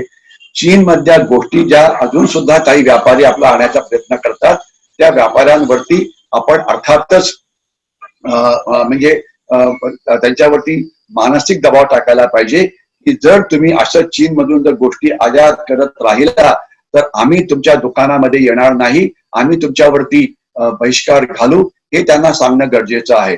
कुठलंही दुकान असो कुठलाही व्यापारी असो त्यांना तसा हा मेसेज हा पूर्णपणे मिळायलाच पाहिजे. तर अशा आर्थिक आघाडीवरती आपण चीनला वेगवेगळ्या पद्धतीने आपण थांबवण्याचा प्रयत्न करतो आहे. ज्यामुळे चीनवरचं जे आपलं असलेलं जे अवलंबित्व आहे ते आपल्याला नक्कीच कमी करता येईल. आणि यामध्ये जे आत्मनिर्भर भारत नावाचा जो प्रोग्राम आहे हा अतिशय महत्वाचा आहे. आणि यामध्ये आपण या कंपन्यांना एक्स्ट्रा कर्ज देतो आहे. त्यांना ज्या रेटनी कर्ज मिळत आहे त्या रेट आपण कमी केलेला आहे. हे जे स्मॉल स्केल सेक्टर आहे त्याची जी मर्यादा होती ती आपण वाढवलेला आहे. अनेक गोष्टी त्यांच्याकरता आपण रिझर्व्ह केलेल्या आहेत. सरकारी संस्थांना सांगण्यात आलंय की तुम्ही या गोष्टी खरेदी करा. त्यांच्यावरचं टॅक्सेशन कमी करण्यात आलेलं आहे. म्हणजे अनेक उपाय हे आपण भारताने तिथे केलेले आहे. तर अशा प्रकारे आपण निर्भर भारत हे सगळं करायचा प्रयत्न करतो आहे. आपल्याला इथे दिसेल की जो इंडेक्स ऑफ डेव्हलपमेंट आहे चीन आणि भारताचा यामध्ये खूपच फरक पडत होता. परंतु आता हा जो डेव्हलपमेंटचा जो रेट आहे तो आता नक्कीच कमी होणार आहे. आपण हा बघा की चीन आणि भारताची जी GDP होती म्हणजे लाल रेषा जी आहे ती चीनची आहे आणि जी खालची जी रेषा आहे हिरवी ती भारताची आहे. आपण बघितलं असेल तर 2015-16 पर्यंत हा जो म्हणजे जो ग्राफ आहे त्याच्यामधली तफावत ही वाढत होती. म्हणजे चीनची अर्थव्यवस्था प्रचंड वेगाने पुढे जात होती.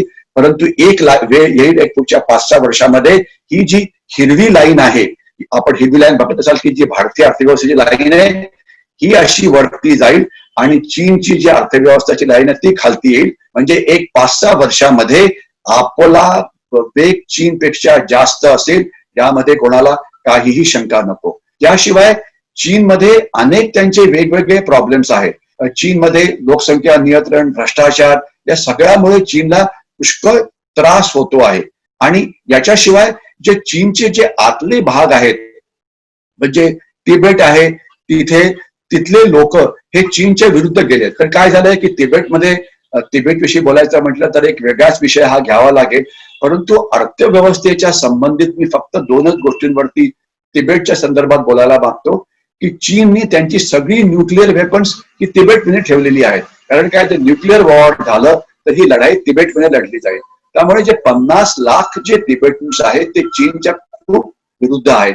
त्यामुळे जर कधी चीनने युद्ध सुरू केलं तर हे सगळे तिबेटन्स हे नक्कीच भारताला मदत करतील माहिती पुरवण्याचं. एवढंच नव्हे तर आज एक अशी कल्पना होती की चीन हे भारताच्या आजूबाजूला लष्करी टेहळणी केंद्र सुरू करत आहे, लष्करी तळाचं जाळं करतो आहे. यांना अनेक एक्सपर्ट्स एक स्ट्रिंग ऑफ पर्ल्स असं म्हणायचं की म्हणजे एक मोत्याची माळ. त्यांचं काय थोडक्यात म्हणणं काय होतं की पाकिस्तानमध्ये ग्वाडार बंदर, तिथे चीनचा लष्करी तळ आहे, इथून जो चायना पाकिस्तान कॉरिडॉर इकडनं जातो. त्यानंतर हंबनतोता हे जे बंदर इथे माझा जिथे आरो आहे ते चीननी घेतलेलं आहे. मग याच्याशिवाय चिटगॉंग जे बांगलादेश मधलं बंदर आहे ते चीननी घेतलेलं आहे. मग सिटवे जे म्यानमार मधलं बंदर आहे ते, तर ही आपल्याला भारताच्या बरोबर एक लष्करी तळाची माळ आहे. पण ही खरोखर माळ आहे का? या ठिकाणी किती लोक असतील? आपण जर 71च्या लढाईचा इतिहास वाचला असेल तर त्यामध्ये भारतीय नौदलाने कराचीच्या नेव्हल बेसवरती हल्ला केला होता आणि त्याला पूर्णपणे जाळून टाकलं होतं. तर असा जर लष्करी बेस आता ग्वाडारमध्ये झाला असेल तर त्याला तोडणं फारसं कठीण आहे का? अजिबात नाही. आपण अशा कुठल्याही लष्करी तळाला नक्कीच बर्बाद करू शकतो, यामध्ये आपल्या मनामध्ये काहीही शंका नको. तर हे एक हा प्रकार आहे, याविषयी आपल्याला कळायला पाहिजे. आणि एवढंच नव्हे तर आपल्याला याच्यामध्ये एक अजून एक गोष्ट जी लक्षात येईल की लष्करी तळ तर आहेतच, याच्याशिवाय मला वाटतं मी आता हे जे स्क्रीन शेअरिंग जे आहे ते थांबवण्याचा प्रयत्न करतो आणि त्याच्यानंतर आता मी नुसतं इतर गोष्टी बोलण्याचा प्रयत्न करतो. तर हे लष्करी तळ वगैरे जे होते ते म्हणजे खरोखरच त्याची काही इतकी किंमत होती का?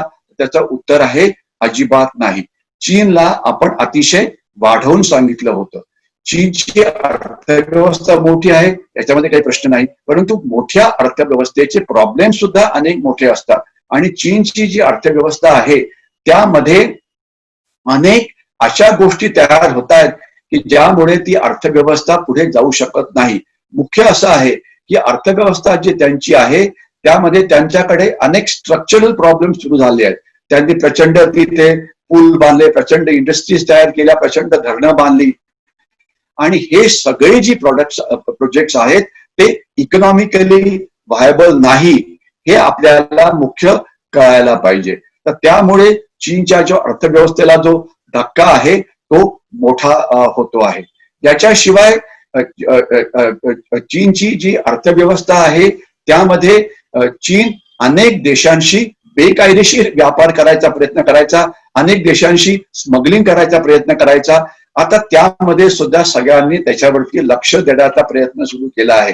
त्याचं मी भारताच्या दृष्टीने आपल्याला 1-2 उदाहरणं आपल्या समोर मांडतो, त्यामुळे आपल्याला कळेल की भारताशी चीन कशा प्रकारे हे वागत होतं. नंबर 1, भारताचे व्यापारी ज्यावेळेस चीनमधून सामान विकत घ्यायचे तर त्याची किंमत जी असायची, समजा जर 10 कोटी रुपयाचं सामान एका कंटेनरच्या मधून जर भारतामध्ये येत असेल तर भारतीय व्यापारी आणि अनेक उद्योजक हे कधीच प्रामाणिक नव्हते. त्यांना भारताविषयी जेवढं प्रेम पाहिजे तेवढं कधीच नव्हतं. तर याच्यामुळे ते काय करायचे की सामान एका कंटेनरमध्ये 10 कोटीचं येत आहे, परंतु बिल दाखवायचं किंवा जो ज्याला व्हाउचर म्हणायचं ते दाखवायचं, किंवा जे डॉक्युमेंट असतात त्यात दाखवायचं की आपण फक्त 1 कोटीचं सामान हे कंटेनरमध्ये विकत आणतो आहे. आता कंटेनरमध्ये सामान 1 कोटीचं आहे की 10 कोटीचं आहे हे शोधणं याआधी कधीच शक्य नव्हतं. कारण जे सामान चीन मधून आपल्याकडे येतं ते आपली जी वेगवेगळी बंदर आहेत, ज्याला 12 मेजर पोर्ट्स म्हटलं जातं, तिथे ते यायचं. आणि जे जवाहरलाल नेहरू पोर्ट ट्रस्ट सारखे जे आपली मोठी बंदरं आहेत तिथे रोज हजारो कंटेनर्स येतात. त्यांना जर उघडून बंद करायचं म्हटलं तर त्यामध्ये प्रचंड वेळ जाईल. आणि नेमका याचाच फायदा घेऊन चीन हे व्यापारी सामान आणायचं 10 कोटीचं, दाखवायचं 1 कोटीचं, म्हणजे बाकीचा 9 कोटीचा माल हा बेकायदेशीररित्या भारतामध्ये प्रवेश करायचा, ज्यामध्ये त्याच्यामुळे या व्यापाऱ्यांचा याच्यावरती टॅक्स वाचायचा, किंमत वाचायची आणि मग हा माल स्वस्तांमध्ये भारतामध्ये विकला जायचा. तर आणि पण आता हे जे 9 कोटी 1 कोटी रुपये जे चीनला द्यायचे आहेत ते व्यापारी फॉरेन एक्सचेंजच्या मार्केटमधून द्यायचे, परंतु जो इतर 9 कोटी आहेत ते तर आपण फॉरेन एक्सचेंजच्या मार्केटमध्ये देऊ शकत नाही, कारण तुम्ही त्यांना सरळ विचाराल की जर तुम्ही माल जर 1 कोटीचा घेतला तर तुम्हाला काय एवढं चीनविषयी प्रेम आलं की तुम्ही त्यांना 10 कोटी द्यायचा प्रयत्न करता आहात. तर हे अर्थात पैसे हवाला किंवा काही गैरकानूनी रस्त्याने चीनमध्ये पाठवले जायचे. तर यामुळे फॉरेन एक्सचेंज मार्केटमध्ये एक अतिशय विचित्र प्रकार असा घडत होता आणि जो अजून सुद्धा घडत असावा असं मला वाटतं. आपण त्याच्यावरती अजून संशोधन करू शकता. फॉरेन एक्सचेंज मार्केटमध्ये चीनी जी करन्सी आहे युआन, तो जनरली 8 ते 9 रुपयाला विकत मिळतो. 9 रुपये देऊन तुम्हाला एक चीनचा 1 युआन हा विकत मिळतो. ही त्याची सध्याची किंमत आहे. अर्थातच ती किंमत कमी जास्त ही होत असते फॉरेन एक्सचेंजच्या रेट प्रमाणे. परंतु ब्लॅक मार्केटमध्ये चीनी युआनची किंमत ही ऑलमोस्ट 1.5 पट किंवा दुप्पट एवढी होती. म्हणजे ब्लॅक मार्केटमध्ये जर युआन विकत घ्यायचा म्हटला तर तो 12 रुपये 13 रुपये किंवा 14 रुपये अशा किमतीला मिळायचा. आता थोडा विचार करा की आपण जर आपल्याला व्हाईट मार्केटमध्ये जर 8 किंवा 9 रुपयाला जर युआन मिळत असेल तर ब्लॅक मार्केटमध्ये कशाला जायचं? व्हाईट मार्केटमध्येच का घेत नाही? ब्लॅक मार्केटमध्ये कोण जाईल? ज्याला काहीतरी लपवायचं आहे. तर हे असे व्यापारी जायचे, त्यामुळे याची किंमत ही पुष्कळ जास्त होती. आता चांगली गोष्ट अशी घडलेली आहे की आता जे कंटेनर्स चीनचे जे भारतीय बंदरामध्ये येत आहेत त्याचा आता 100% हे चेकिंग होत आहे. त्यामुळे अजून एक निर्बंध हा चीनवरती लागलेला आहे. एवढंच नव्हे तर चीन जे आपल्या आर्थिक व्यवस्थेमध्ये जे घुसखोरी केली होती त्यामध्ये ते काय करायचे, ते आपल्या व्यापाऱ्यांना सांगायचे की या गोष्टींवरती भारत सरकार एवढा जास्त कर लावतो आहे किंवा अँटी डम्पिंग ड्युटी लावत आहे, तुम्ही तुमच्या न्याय व्यवस्थेकडे जा आणि त्यांना सांगा की अशा प्रकारची अँटी डम्पिंग ड्युटी लावणं हे मुक्त व्यापाराकरता चुकीचं आहे. त्यांच्याकडनं तुम्हाला सोयीस्कर असा निर्णय म्हणजे निकाल जाहीर करून घ्या, ज्यामुळे ही अँटी डम्पिंग ड्युटी काढली जाईल आणि याकरता जो वकिलाचा जो लागणारा खर्च होता तो आम्ही तुम्हाला देऊ. म्हणजे भारताच्या न्याय व्यवस्थेकडे भारताच्या कर रचनेविषयी कंप्लेंट करून कर कमी करून घ्यायचे, डम्पिंग ड्युटी कमी करून घ्यायची, जीएसटी कमी करून घ्यायचा आणि याचा फायदा कोणाला होत होता? त्या व्यापाऱ्यांना आणि पर्यायाने चीनला, ज्यामुळे चीनचा अजून जास्त माल हा आपल्याकडे येत होता. तर चीननी आंतरराष्ट्रीय कायद्याचा वापर करून भारताच्या आत प्रचंड आर्थिक घुसखोरी केली आहे. मग ते वर्ल्ड ट्रेड ऑर्गनायझेशनचे नियम असो की इतर काही नियम असो. तर या सगळ्या प्रकरणाची आपण एकत्रित माहिती गोळा करायला पाहिजे. कुठल्या कुठल्या व्यापाऱ्यांनी चीन मधून येणाऱ्या गोष्टींविषयी ते लिटिगेशन मध्ये गेले, ते आपल्या न्याय व्यवस्थेकडे गेले आणि तिथून त्यांनी किमती कमी करून घेतला, हे एकत्रित आणायला पाहिजे. आणि त्यामध्ये जर काही लबाडी झाली असेल तर त्यांच्या विरुद्ध त्यांना शिक्षा ही नक्कीच देण्याची गरज आहे, हे आपल्याला अगदी पूर्णपणे कळायला पाहिजे. याच्याशिवाय येणाऱ्या काळामध्ये आता काय होईल? येणाऱ्या काळामध्ये आपली अर्थव्यवस्था आता पुढे जाते आहे.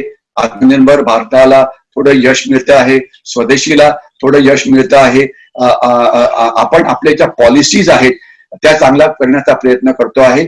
आणि याच्यामध्ये एक महत्वाचा मुद्दा असा की जर भारतीय उद्योग जगताने जर जागतिक लेवलला पोहोचायचं असेल तर त्यांना ते कसं पोहोचता येईल? तर यामध्ये 3 किंवा 4 असे मोठे मुद्दे आहेत. एक म्हणजे आपले जे लेबर आहे त्यांची क्षमता, म्हणजे लेबरचं स्किल. आज आपलं जे लेबर आहे हे अतिशय अनप्रोडक्टिव्ह आहे.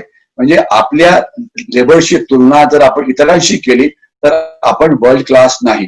म्हणून आपलं जे स्किल्ड लेबर आहे, आपलं जे सेमी स्किल्ड लेबर आहे, त्यांना स्किल इंडियाच्या खालती त्यांना कौशल्य कसं हासिल करायचं याविषयी ट्रेनिंग देण्यात येत आहे. त्याची माहिती आपण सगळ्यांकडे पोहोचवावी, ज्यामुळे आपले जे लेबर आहे त्यांचं कौशल्य हे वाढेल, ज्यामुळे त्यांची जी प्रोडक्टिव्हिटी ही वाढेल. आणि जोपर्यंत भारतीय लेबरची प्रोडक्टिव्हिटी ही जागतिक दर्जाची होत नाही तोपर्यंत आपण चीनची करता समर्थ राहणार नाही. दुसरा जो मुद्दा आहे ईज ऑफ डुईंग बिझनेस, की जे भारतामध्ये कमी करणं गरजेचं आहे, ते म्हणजे भारतामध्ये असलेली जमिनीची किंमत. कुठल्याही उद्योगाला जर काही एखादा कारखाना तयार करायचा असेल तर जमीन लागते. दुर्दैवाने जमीन हा भारतीय राजकीय नेत्यांचा, राजकीय पक्षांचा एक अतिशय आवडीचा विषय आहे.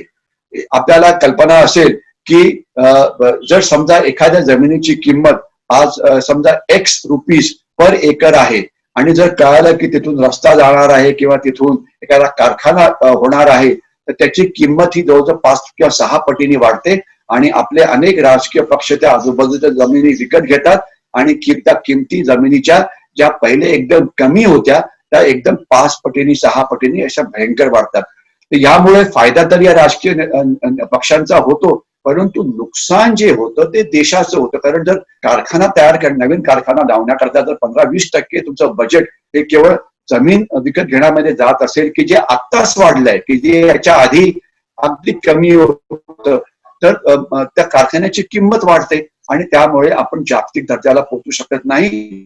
तर जमिनीची किंमत ही कशी वाढू द्यायची नाही यावरती लक्ष असायला पाहिजे. आणि दुसरं असं असतं की आपल्याकडे राजकीय मतभेद इतके आहेत की एखाद्या कारखान्याने जर आपल्या ठिकाणी आपल्या एखाद्या भागामध्ये यायचं म्हटलं तर लगेच कुठला तरी संस्था, कुठला तरी राजकीय पक्ष त्याच्या विरुद्ध आंदोलनं सुरू करतो. मी आपल्याला कुठल्याही पक्षाचं नाव न घेता एका प्रकल्पाविषयी सांगतो, ज्याचं नाव आहे की सौदी अरेबियाची एक सर्वात मोठा तेल साफ करणारा कारखाना आहे, त्याचं नाव आहे अरमॅको. त्यांना भारताच्या समुद्र किनाऱ्यावरती जगातला सर्वात मोठा तेल कारखाना हा बांधायचा होता आणि त्याकरता नाणेरमध्ये ते प्रकल्पाकरता ते आणण्याचा प्रयत्न करत होते. परंतु आपल्याच लोकांनी, आपल्याच संस्थांनी, आपल्याच राजकीय पक्षांनी त्याला तिथे येऊ दिलं नाही. सौदी अरेबियाच्या तिथे काय यायचं होतं, कारण त्यांना भारताविषयी काही फारसं प्रेम होतं म्हणून नाही. सौदी अरेबियाचा असा प्रॉब्लेम आहे, जो मी मगाशी मॅप दाखवला होता त्यामध्ये आपल्याला दिसलं असेल की 30 ते 40% तेल हे गल्फच्या आखातामधून जगामध्ये येऊन पोहोचतं आणि तिथे इराण आणि सौदी अरेबिया आणि इतर दहशतवादी हल्ले होतात, त्यामुळे ते तेल तिथून बाहेर पडायला त्यांना खूप त्रास होतो. तर म्हणून त्यांना या अरुंद जागेतून बाहेर पडून भारताच्या पश्चिम किनारपट्टीवरती तेल कारखाना तयार करायचा होता. त्यांच्या या कारखान्याला आपण रेड कार्पेट वेलकम द्यायला पाहिजे होतं, तसं झालं नाही. आपण निदर्शनं करायला सुरुवात केली. त्यावेळेच्या सरकारने पुष्कळ वेळ प्रयत्न केला ते थांबवण्याचा. शेवटी तो प्रकल्प चालला गेला. म्हणजे आपल्या पायावरती कुऱ्हाड कशी मारायची हे आपल्याला कळायला पाहिजे. तर हा कारखाना तिथे आला असता तर हजारो कोटी रुपयाचं इन्व्हेस्टमेंट तिथे होणार होती. अक्षरशः हजारो लाखो नोकऱ्या तिथे निर्माण झाल्या असत्या. तेल जे आपलं इंडस्ट्री करता लागणारं एक सर्वात मोठं इंधन आहे, त्याची सुरक्षा आपली वाढली असती, ज्याला आपण ऑइल सिक्युरिटी म्हणायचं किंवा एनर्जी सिक्युरिटी म्हणायचं. एवढंच नव्हे तर सौदी अरेबियाचा प्लॅन होता की साफ केलेलं तेल म्हणजे पेट्रोलियम आणि डिझेल ते सगळ्या जगाला इकडून पुरवणार होते. तर खरोखर आपण त्यांचं कौतुक करायला पाहिजे होतं. त्यांना सांगायचं की लगेच या तुम्ही, पण आपण काय करतो, आपण ते सगळं थांबवण्याचा प्रयत्न केला. तर अशा प्रकारचं हे म्हणजे आंदोलन होतात, यामध्ये थोडंसं आपल्याला लक्ष ठेवण्याची गरज आहे. आज भारतामध्ये काही अशा एनजीओज आहेत की काही पण कारण झालं की ते एक आंदोलन सुरू करतात आणि कुठल्याही प्रकारची डेव्हलपमेंटल ऍक्टिव्हिटी ही ते पुढे येऊच देत नाहीत. आणि यामधल्या काही एनजीओज या डाव्या विचारसरणीच्या आहेत, काही त्यांना काहीतरी कोणीतरी पैसे दिले म्हणून त्यांना सगळ्या प्रकारचे, कुठे रस्ते थांबायचे, कुठे रेल्वे लाईनचा प्रकल्प थांबायचा, कुठे कारखाना थांबायचा, कुठे स्पेशल इकॉनॉमिक झोन थांबायची, कुठे अजून काही थांबायचं. तर अशा एनजीओज वरती लक्ष ठेवण्याची गरज आहे. आपल्याला हे नक्कीच कळू शकतं की कुठल्याही कायदा आपण तोडायला नको, पर्यावरणाचं नुकसान व्हायला नको, तिथल्या लोकल जनतेचं नुकसान व्हायला नको, रोजगार जो आहे तर लोकल जनतेला मिळायला पाहिजे, हे सगळं आहे. आणि कुठलंही सरकार तेच करेल, कारण कुठल्याही सरकारला काही बाहेरनं आणून काही लोक त्या भागामध्ये बसवायचे नाहीयेत. परंतु आंदोलनं करून आपण आपली स्वतःची डेव्हलपमेंट थांबवणं, आपली प्रगती थांबवणं हे अतिशय चुकीचं आहे. आणि याचं उदाहरण म्हणजे आपण आता मागच्या 2-3 वर्षांमध्ये आपण बघितलं असेल तर या देशामध्ये इतकी आंदोलनं झाली की एकदम अचानक वाटायला लागलं की झालं काय, एवढी आंदोलनं या देशामध्ये काय होतात. या आंदोलनाचा मुख्य उद्देश होता की देशाची आर्थिक प्रगती थांबवायची, देशाची आर्थिक भरभराट थांबवायची, देशामध्ये अंधाधुंदीचं वातावरण निर्माण करून हिंसाचार करायचा, ज्याच्यामुळे देशाची प्रॉपर्टी जाळायची, संपत्ती जाळायची, मग ते पब्लिक असो की प्रायव्हेट असो. आपण ज्या वेळेला युद्धाचा विचार करतो की युद्ध भारतामध्ये युद्ध कला कशी बदलत गेली, तर थोडक्यात सांगायचं म्हटलं म्हणजे तर आपण पहिले पारंपरिक युद्ध पाकिस्तानची आणि चीनशी लढत होतो. 1947चं युद्ध हे पारंपरिक होतं, 1962चं युद्ध हे पारंपरिक होतं, 1965चं युद्ध पारंपरिक होतं, 71चं पण होतं. तर ही सगळी सीमावरती लढली गेली. त्यानंतर युद्धकलेमध्ये फरक पडला आणि नंतर मग दहशतवाद सुरू झाला. मग तो मुंबई पुण्यामध्ये असो की जम्मू काश्मीरमध्ये असो की ईशान्य भारतामध्ये असो, नक्षलवाद माओवाद सुरू झाला. आणि आता त्याच्या पुढची पायरी म्हणजे पाकिस्तानची गुप्तहेर संस्था त्यांचं वेदवाक्य होतं लीडिंग इंडिया बाय 1000 कट. भारताच्या अंगावरती लहान लहान घाव घालून भारताला रक्तबंबाळ करायचं. परंतु आता या युद्ध कलेचं स्वरूप बदललं आहे. आता building India by 1000 education, by 10,000 activist, by म्हणजे आंदोलन करायची. ऍक्टिव्हिस्ट कडनं काहीतरी एखादा रस्ता बांधण्यात आला की हा रस्ता का बांधण्यात आला, एखादा प्रकल्प सुरू झाला तर हे सुप्रीम कोर्ट कडनं हे बघा. अरे कोर्टाचं हे काम नाहीये की कुठला प्रकल्प करायचा कुठला प्रकल्प नाही करायचा, ते सरकारचं काम आहे.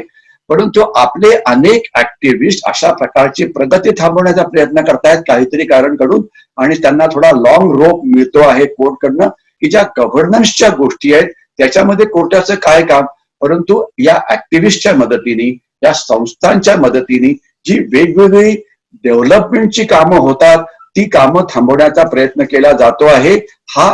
हे आपल्या देशाचं जे आहे ते दुर्दैव आहे.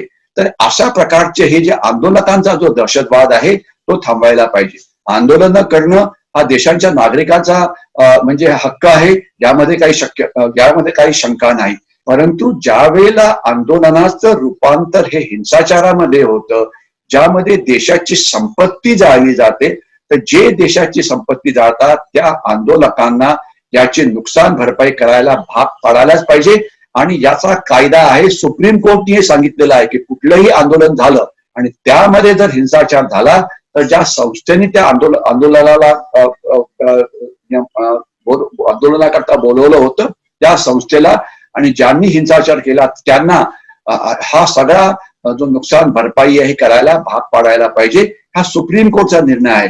परंतु अजून सुद्धा ज्या प्रमाणामध्ये त्याच्यावरती अंमलबजावणी जी करायला पाहिजे ती काही अंमलबजावणी ही होत नाहीये.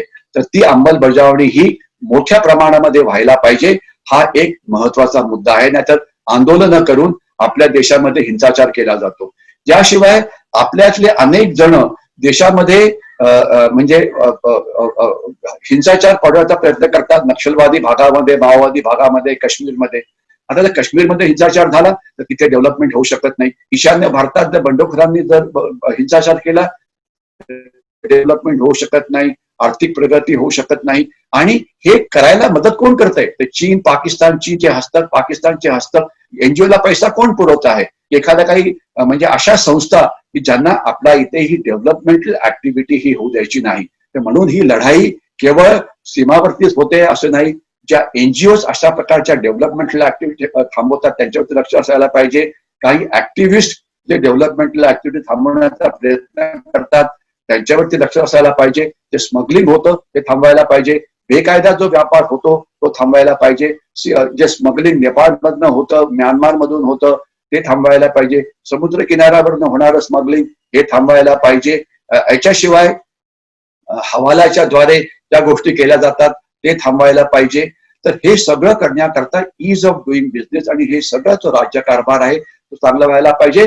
आणि यामधला एक महत्वाचा मुद्दा आहे की देशाच्या आतलं इन्फ्रास्ट्रक्चर म्हणजे देशाच्या आतले रस्ते, देशाच्या आतल्या रेल्वे लाईन्स, देशाच्या आतली विमानतळ, ज्यामुळे कुठल्याही फॅक्टरीमध्ये बनलेलं सामान हे लवकरात लवकर कमीत कमी किमतीमध्ये देशाच्या बाहेर पोहोचू शकेल. यामध्ये आपण अक्षरशः क्रांती करण्याचा प्रयत्न करतो आहे. आणि आपल्याला कल्पना आहे की जो रस्ते बांधणी आहे त्यामध्ये अक्षरशः क्रांती होते आहे. आणि त्याचं आपल्याला क्रेडिट आपण नितीन गडकरी यांना द्यायला पाहिजे. कारण जसे रस्ते चांगले होतात तशी वाहतुकीची किंमत चांगली होते. आणि याच्यामध्ये आपण एक नवीन प्रकार सुरू केला आहे ज्याला ई बिल म्हणायचं, की कुठलाही ट्रकना पहिले 6-7 राज्यात जर प्रवेश करायचा असता त्यांना हजारो ठिकाणी थांबवलं जायचं, त्यांच्याकडनं भ्रष्टाचाराच्या नावाखाली ते पैसे वसूल केले जायचे वगैरे. आता तो प्रकार जो आहे तो मोठ्या प्रमाणामध्ये थांबवला जातो आहे. तर अशा प्रकारे ज्याला म्हणायचं गुड गव्हर्नन्स, त्यामध्ये सुद्धा आपण अनेक पद्धतीने जी इम्प्रुव्हमेंट करायचा प्रयत्न आहे तो करतो आहे. तर अशा प्रकारे जर आपण एकत्रितरित्या काम केलं तर नक्कीच आपल्याला याच्या पुढे चांगलं काम करण्यामध्ये यश मिळेल, यामध्ये कोणाच्याही मनामध्ये शंका नको. आणि हे जे चीन आणि पाकिस्तानचं जे एकत्र आपल्याला परतून लावायला मदत मिळेल. परंतु लक्षात ठेवा, आपण आज आर्थिक बाबीविषयी बोलत होतो, त्यामध्ये नक्षलवादी कसं खंडणी वसूल करतात, माओवादी कसं खंडणी वसूल करतात, ते देशाची प्रॉपर्टी कसं जाळतात, देशाचं आर्थिक नुकसान कसं करतात, हे सगळं आपण बोललो. परंतु याच वेळेला कायद्याचा वापर करून चीन आपल्या गोष्टी कशा हात पाठवतो, स्मगलिंग करून कसा हात पाठवतो, हे सगळं आपल्याला कळायला पाहिजे. तर म्हणून आज हे जर आर्थिक युद्ध आपल्याला जर चीनच्या विरुद्ध जिंकायचं असेल आणि भारताची आणि चीन मधल्या अर्थव्यवस्थेची तफावत आहे, जो मी आपल्याला ग्राफ दाखवण्याचा प्रयत्न केला होता, ती कमी करायची असेल आणि चीनचं लष्करी सामर्थ्य कमी करण्याकरता आपली आर्थिक ताकद वाढवायची असेल, तर याकरता आपल्या अर्थव्यवस्थेची भरभराट ही व्हायलाच पाहिजे. आणि याकरता अर्थातच आता मी पुढच्या 2-3 मिनिटांमध्ये थांबणार आहे. त्यामध्ये 2-3 गोष्टी ज्या महत्वाच्या आहेत ते मी पुन्हा एकदा रिपीट करतो. चीनी गोष्टींवरती 100% बहिष्कार घाला. चीनी गोष्टी कशा ओळखायच्या ते आपल्याला कळायला पाहिजे. स्वदेशी गोष्टी कशा विकत घ्यायच्या ते आपल्याला कळायला पाहिजे. आपले व्यापारी जे चीन मधून गोष्टी आयात करतात त्यांना सांगा आम्ही तुमच्यावरती बहिष्कार घालू. आपले जे कॉर्पोरेट वर्ल्ड आहे त्यांना सुद्धा सांगायला पाहिजे की तुम्ही या चीनच्या ज्या मिळालेल्या कुबड्या आहेत त्या फेकून द्या आणि स्वतःच्या पायावरती उभा राहा, स्वतःच्या पायावरती हे करा. आणि अशा प्रकारचं तंत्रज्ञान, अशा प्रकारचा कच्चा माल हा आपण इतर देशात सुद्धा घेऊ शकतो. ते डिपेंडन्सी जी चीनवरती आहे ती कमी व्हायला पाहिजे, ते पण व्हायला पाहिजे. परंतु याकरता 130 कोटी भारतीयांनी एकत्रित व्हायला पाहिजे. दुर्दैवाने होतं काय, आपण आपला वेळ हा शंकासूर म्हणजे हे होऊ शकत नाही, ते होऊ शकत नाही घालतो. आपण प्रचंड वादविवाद करतो. आपण कारवाई करायला काही मागत नाही. आपल्याला फक्त टेलिव्हिजनवरच्या निष्फळ चर्चा या आवडतात. परंतु आज गरज आहे कृतीशील नागरिकांची. म्हणजे नुसतं भारत माता की जय म्हटलं देशाची प्रगती होईल का? नाही. अर्थात भारत माता की जय म्हणणं चांगलं आहे, छत्रपती शिवाजी महाराज की जय म्हणणं चांगलं आहे, जय भवानी जय शिवाजी नक्कीच चांगलं आहे. परंतु जर तुम्हाला देशाची जर आर्थिक प्रगती करायची असेल तर त्याकरता सगळ्यांनी एकत्रितरित्या काम करण्याची गरज आहे. ज्यामध्ये देशाकरता वीज वाचवा, देशाकरता पाणी वाचवा, देशाकरता इंधन वाचवा, देशाच्या पर्यावरणाचं रक्षण करा. तुम्ही ज्या क्षेत्रामध्ये आहात त्या क्षेत्रामध्ये त्या क्षेत्रातले सर्वात चांगले जागतिक नागरिक बनण्याचा प्रयत्न करा. याचा अर्थ असा, विद्यार्थी असाल तर महाभारतातला सर्वश्रेष्ठ विद्यार्थी म्हणजे अर्जुन, त्याच्यावर चांगलं बना. जर तुम्ही शिक्षक असाल तर द्रोणाचार्य, त्यांच्यावर जास्त चांगलं बना. जर तुम्ही उद्योजक असाल तर मायक्रोसॉफ्ट पेक्षा सुद्धा चांगलं बनण्याचा प्रयत्न करा. तर तुम्ही सायंटिस्ट असाल तर अब्दुल कलाम सारखं बनण्याचा प्रयत्न करा, डॉक्टर अब्दुल कलाम. किंवा जे सायंटिस्ट भारताचे आहेत, नासा मधले 30% जे सायंटिस्ट आहेत ते भारतीय आहेत, ते तिथे जागतिक दर्जाचे सायंटिस्ट आहेत. त्यामुळे इथे काय नाही तर ते तसं बनण्याचा प्रयत्न करा. म्हणजे प्रत्येक क्षेत्रामध्ये तुम्ही ज्या क्षेत्रात असाल तिथे जर तुम्ही भरभराट केली तर देशाची अर्थव्यवस्था ही नक्कीच जास्त वेगाने पुढे जाऊ शकते. आणि यामध्ये आपली एक अतिशय मोठी ताकद आहे ज्याविषयी जास्त बोललं जात नाही, ते म्हणजे 130 कोटी भारतीय तर भारतामध्ये आहेत, परंतु जवळजवळ 3 कोटीहून जास्त भारतीय हे परदेशामध्ये आहेत, ज्यांना NRI म्हणजे नॉन रेसिडेंट इंडियन्स असं म्हटलं जातं किंवा PIO people of Indian origin म्हटलं जातं.